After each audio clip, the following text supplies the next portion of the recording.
Let's talk about the $28.7 billion elephant in the room, shall we?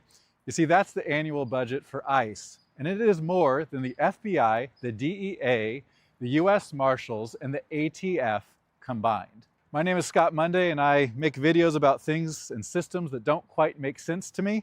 If you like these types of videos, go ahead and give me a like or a follow, and we're going to dive into what I consider a real shotgun wedding between two government agencies 20 years ago that's costing us taxpayers billions of dollars.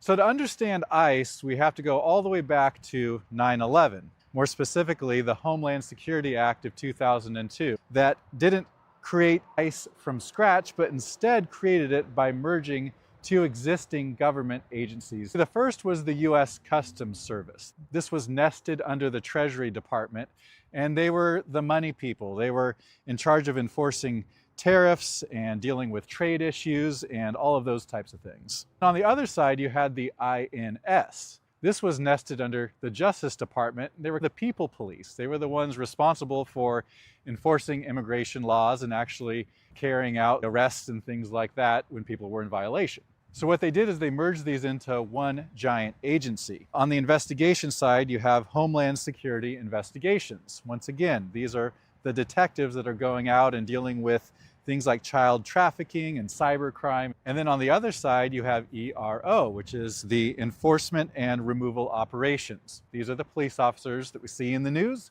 enforcing immigration law by deporting and arresting. But there's always been friction. And in fact, in 2018, 19 senior members of the HSI went to the Secretary of Homeland Security and said, hey, we need to break this thing apart. Here's what they were dealing with. The detective unit was getting significant pushback when they tried to conduct their investigations. Local police wouldn't talk to them. Witnesses wouldn't talk to them, all because they had the ICE logo and it had become a toxic brand. So what's the business lesson here? This is a classic example of flawed brand architecture.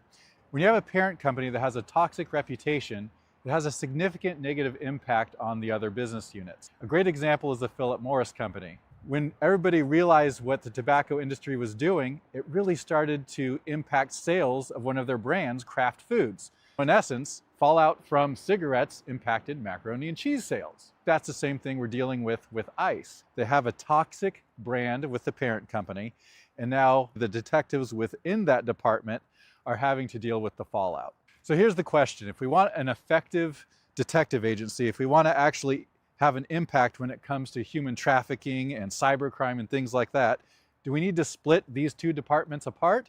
Let me know what you think in the comments. I'd love to hear your feedback.